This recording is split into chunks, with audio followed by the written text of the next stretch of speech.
Forest department का एक agenda था जिसके अंदर चीफ वाइल्ड लाइफ वार्डन एक पोस्ट रहती है। उसमें यह था कि पहले डायरेक्ट आईएफएस भी लग सकते थे और नीचे से एचएफएस को प्रमोट करके भी लाते थे, लेकिन गवर्नमेंट ऑफ इंडिया के वहाँ से ही जो फॉरेस्ट डिपार्टमेंट है उन्होंने परिवर्तन किया, हमने यहाँ भी परिवर्तन उसका कर लिया है कि अब पोस्ट प्रमोशन से नहीं होगी, डायरेक्ट आईएफएस ही उसमें लग सकेगा। ये एक जो आपने कहा ना दबाव बनाना, तो ये एक अवसर होता है, लोग कोशिश करते हैं दबाव बनाने की, लेकिन हम लोग बड़े सरल तरीके से सबको बता देते हैं कि जो संभव है करना वो जरूर करेंगे, जो संभव नहीं है वो करना ठीक नहीं है। अब ये ठीक बात है कि गेस्ट टीचर्स को पिछले चुनाव यानी 2014 से पहले 10 साल पहले जब एक मांग रखी थी कि हमारी सिक्योरिटी कुछ हो, उस सिक्योरिटी के नाते एक स्पेशल बिल ला करके गेस्ट टीचर को इनके 58 साल तक की नौकरी ये पक्की कर दी थी। अब उनका कहना है कि रेगुलर किया जाए, रेगुलर करने का प्रावधान अभी कहीं है नहीं, क्योंकि रेगुलेशन पॉलिसी जो 2014 की भी बनी थी, हाई कोर्ट ने उसको रिजेक्ट किया था कि 2014 की पॉलिसी 2011 की माने की थी। 2011 की पॉलिसी के हिसाब से अगर कोई रेगुलर करने की किसी की स्थिति हो, पहले भी किए हैं, आगे भी करेंगे, लेकिन 11 के बाद 14 को स्पेशली हाईकोर्ट ने कहा था कि आगे किसी प्रकार की कोई रेगुलेशन पॉलिसी स्टेट नहीं लाएगी, क्योंकि इसको बैक एंट्री माना गया है। रेगुलर भर्ती के नाते हमारा प्रोसेस सारा पहले भी चल रहा है, आज भी चल रहा है। हाँ, उस रेगुलर भर्ती को भी रोकने में एक गैंग लगा हुआ है, उस गैंग के साथ हमारी लड़ाई चल रही है, तो उस गैंग वो न रोक पाए तो हम हर दिन उसके ऊपर विचार करते हैं कि कहीं ऐसी कमी कोई ना रह जाए जिसमें फिर उनको कोर्ट में जा करके और कोई बदमाशी करने का और अवसर मिल जाए। हाँ जी, गैंग का नाम ही बता दीजिए। वो भर्ती रोको गैंग। HKRN इन सब समस्याओं की निजात दिलाने के लिए हमने निगम बनाया है, और वो आज भी उसकी जो उपयोगिता है वो उनको समझ में नहीं आ रही है। आज जो लोग जो उस नौकरी को कर रहे हैं, जो आउटसोर्सिंग पर जो उनके साथ अन्याय होता था, जो उनके साथ एक प्रकार से शोषण होता था, उस सब से बच गए हैं।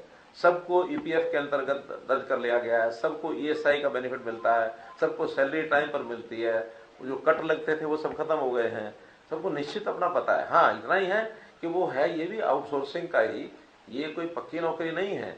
इसमें हमने अपनी योजनाओं में जो प्लानिंग बनाई है, पारदर्शी बनाई है कि जो गरीब है, जो पुअर है, जिसको छोटा सा काम मिलने के बाद भी उसके परिवार का सिस्टम चल पड़ेगा, हमने प्राथमिकता उसको दी है। ये परिवार की आय 1 लाख रुपए से कम है तो उसके कोई नौजवान है तो पहले उनको दो, फिर 1.5 लाख से कम है, 180 से कम है, फिर उसको दो। दूसरा, उसमें अच्छे जो क्वालिफाइड पढ़े लिखे लोग हैं उसके हिसाब से मार्क्स हैं, उनका रैंकिंग बनता है, रैंकिंग के हिसाब से जितनी जहां से आवश्यकता होती है उनको दे देते हैं।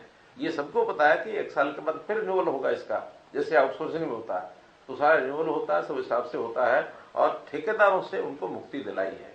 ये हमने कमिट किया था, हम ठेकेदारी प्रथा में से उनको बाहर निकालेंगे। अच्छा, थे हमने ऑप्शन दी थी, जो इसमें आना चाहे आए, नहीं तो ठेकेदार के हिसाब से जो काम कर रहा है करता है। जो लोग उस समय नहीं आए थे, आज उनकी सिफारिशें हैं, दबाव है कि हमको भी HKRN में डालो, हमको HKRN में डालो, तो डिमांड हो रही है।